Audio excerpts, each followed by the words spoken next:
We're going to talk about parts C and D together. C asks for the horizontal component of the velocity just before it reaches the floor, and part D is the vertical velocity. So the book comes off the table with just a horizontal velocity. And once it's in the air, there's no reason for it to accelerate at all horizontally because there's no forces on it. We've learned about forces. That's the reason you would accelerate, is if there's a force. And since there's no forces on this book in the horizontal direction, it's not going to accelerate, and it's going to have a constant velocity the whole flight. That's a very important characteristic of projectile motion, is that the horizontal velocity is constant and the vertical acceleration is constant. So vertically it accelerates downwards due to gravity, but horizontally it's just steady motion. So what that does is, at the end of its flight, a book comes smacking down onto the ground at an angle. Some kind of angle. We don't know that, but we can figure it out. So it's certainly coming downwards, so it has a vertical motion downwards, and it's certainly continuing on its way to the right, so it has a horizontal component. Now we don't know what this is. This is V final. These are all vectors.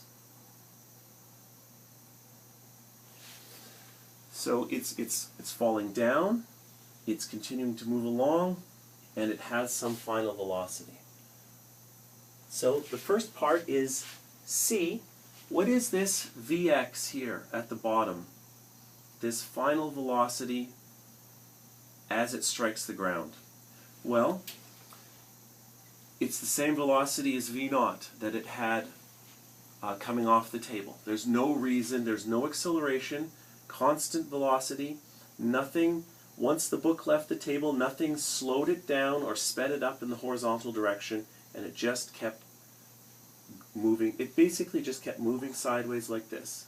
Simultaneously it was falling, but part C, this Vx component final, the final x component is the same as the initial velocity. So in my case it would be 3 meters a second. Part D, more complicated. We have to know how fast it was going when it fell. So that's like asking, if a book fell off the table, how fast would it be going when it hits the floor? Which kinematic equation? We have a height, an acceleration, we know the initial velocity, and we know the final velocity. Let's look at this one. V final squared is equal to the initial squared plus 2a delta x is now delta y. And let's remind ourselves, we are working in the vertical. This is a question about vertical motion. What's its vertical velocity when it hits the floor? This is what we want to know, what the final velocity in the vertical direction is going to be. The initial velocity in the vertical direction was, again, we don't want to make the mistake of putting in V0, that's horizontal. The initial vertical velocity coming off of that table was 0. The acceleration it experienced was negative g downwards. You could put negative 9.8 here, or 9.8 downwards, which in our coordinate system is represented by in the negative direction. Delta y, that's y final minus y initial, that's h minus, oh no, initial, let's not make a mistake there. The final position is 0, the initial position is h. So final minus initial is 0 minus h. So 2gh. However high the table was, g, you can take the square root of both sides.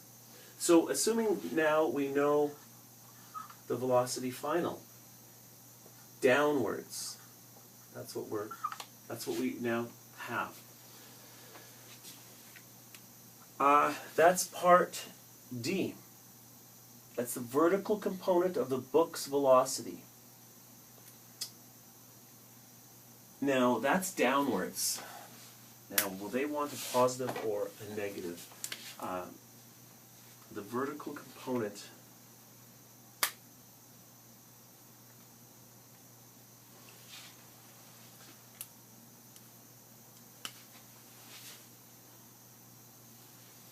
so what we've calculated, see, this is a square root. Square roots can be positive or minus. So the square root of whatever you have in there is plus, the square root of 4 is equal to plus or minus 2. So, yeah, do they want a positive or a...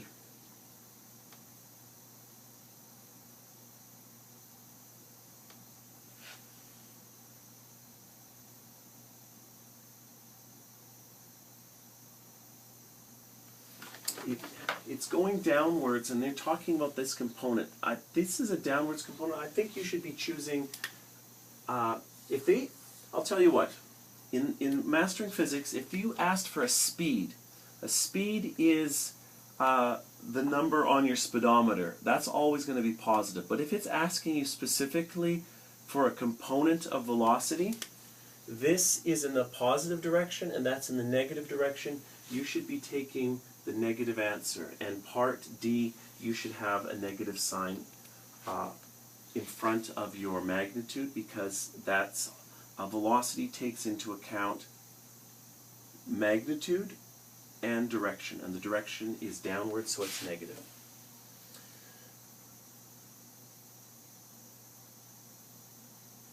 Okay, I think we'll do the next two parts in another video.